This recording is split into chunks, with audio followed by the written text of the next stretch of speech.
what do you see as the truth right now for us, for you, for society? Like, what is the truth? Do we take off our masks and take a stand for what we believe in? Do we wait in the wings and see what happens? Where do we go now? My truth is exactly that. We need to open our country back up, and we need to allow people to pursue their happiness. And I'll tell you why. I'll tell you what started raising red flags for me almost immediately, okay? When this first thing kicked off, I actually closed my business because I own a jiu-jitsu academy and a CrossFit gym, right? Where people are sweating on each other, they're in close combat, you know what I mean? Like, if there's a real dangerous disease going around, that's probably something that we should take a step back from. And so I closed my business before it was mandated by the government, because as a respectable person that wants to protect my students and my team, hey guys, let's figure out what's going on and just take a few weeks off and analyze the facts, okay? But immediately, and I don't know what it was like in California, but in Washington State, immediately, everything shut down except for, and they started naming what was deemed essential from the governor's office: liquor stores, marijuana shops. And I'm pro both of those things. People, you do what you want to do, right? Yes. But you start to see a trend. Auto licensing. So like tabs for your cars, okay? The lottery. Washington State lottery was deemed essential. That got to stay open and operate. Any type of construction contract that was contracted by the government, that was deemed essential. But any private construction was deemed non-essential. And you started to see crystal clear that, anything that pads the government's pockets is somehow just arbitrarily deemed essential. And right there, they lost credibility. Yeah. Because that proved to me, you're not trying to protect people's safety. What you're trying to do is ensure that you keep making your money, but you don't care about your citizens' ability to make money and feed their family. All you care about is feeding the machine. And so right from the get-go, I was like, hey, these things aren't adding up. This is not making sense.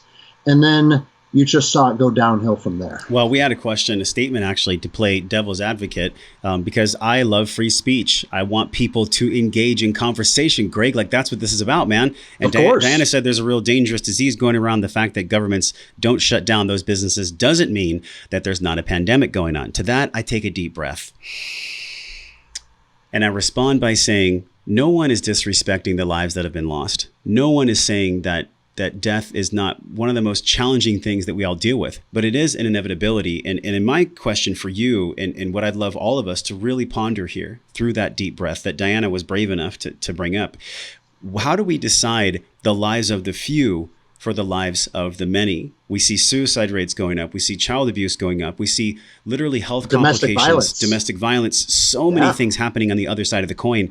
At what point do we take a breath, take an honest assessment of our situation, and move forward together? It's challenging either way.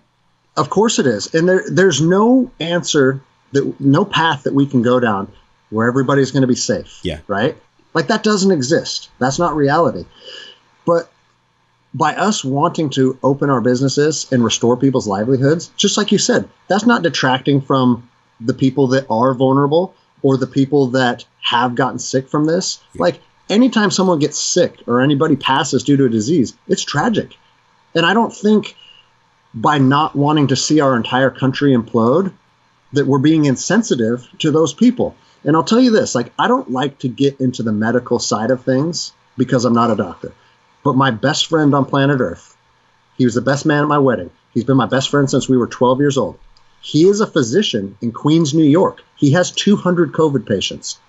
I talk to him almost daily. And the things that you're hearing on the media versus what he's seeing, they're not matching up. That's the truth. And he told me, he's like, I see people die every day. This is a terrible disease. But he's also saying what we're being told about social distancing, what we're being told about you have to have a mask on. He's like, as a medical professional, no, I'm not seeing what's being put out on the news and what's being put out on from the governors and from the mayors. And so I'm seeing a firsthand account, both as a law enforcement officer and a firsthand account from my best friend who's literally in the epicenter of COVID. Yeah.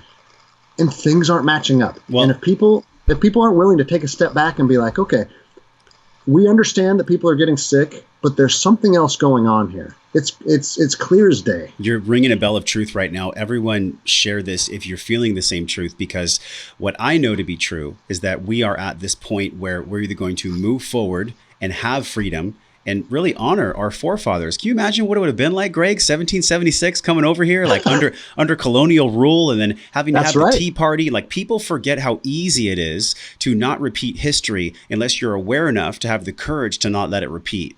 And I think that's what you represent, man. And I'm so honored that you chose this podcast, this platform, to speak your truth on. If you had some intelligence and some guidance for people that are navigating this space in their city, local, state, and even federal government, how do they navigate this process right now? What are their real rights? How do they keep their health under rights for themselves, health freedom? And what are their personal rights that you can share with us? Well, and I would say this, because I've been asked that question on all the appearances that I've been making. Like, I don't want my message to be your truth. I'm just a man, just like you're a man, right? But what I'm imploring people to do is simply look at the facts and ask themselves, does this feel right in my heart? Does this seem like the right thing to do? Because there's a reason that there's international outrage when we see that young woman in the New York subway dogpiled by 6 cops for not wearing a mask. There's a reason for that. Yeah. And that's because we know fundamentally in our hearts that's incorrect. And I think I almost find it offensive that the government feels like they need to protect us, because I would like to think as of the American people is emotionally intelligent enough to find out and look inward and decide what's going to work best for them. And I think if people do that and they ask themselves, what do I feel comfortable doing? Where's my line in the sand? Where am I not going to get pushed any farther? If people start to come to terms with these things, then when they find themselves in that situation, they're already going to have their answers, because it's already been something that they've ran through and in their mind and in their heart. We're here in Southern California, in San Diego area, and the energy and the conversations that we're seeing here, Greg, is about freedom, about health freedom, about personal liberty. You know, there's a phrase that's on so many of the officers' doors, and it's for the people, in service and good for the people. Now, there's a difference when you look at somebody behind a desk who possibly never enforces laws, just writes checks and gives people orders to do and put out. Those people have a disconnection. There's a fundamental disconnection between the people that are, quote, making the laws and the actual officers, like the men and women who are enforcing these laws. What were your colleagues saying? Were they on your side? I'm not kidding you. And maybe it's because people don't want to argue with me because I get passionate about this stuff. Yeah. But 100% of my coworkers are in absolute agreement with me. They cannot believe the stuff we're seeing officers do nationwide. And that's why I was compelled to talk about it in my video. I said, I understand that you got a mortgage. I do too. I understand you have babies to feed. Yeah. I do too. It doesn't matter what your financial situation is or your personal financial commitments. None of that is relevant, because this is simply a matter of law, and this is simply a matter of right and wrong. And we do not have the option to go and enforce these executive orders and destroys people's livelihoods. We don't have that option.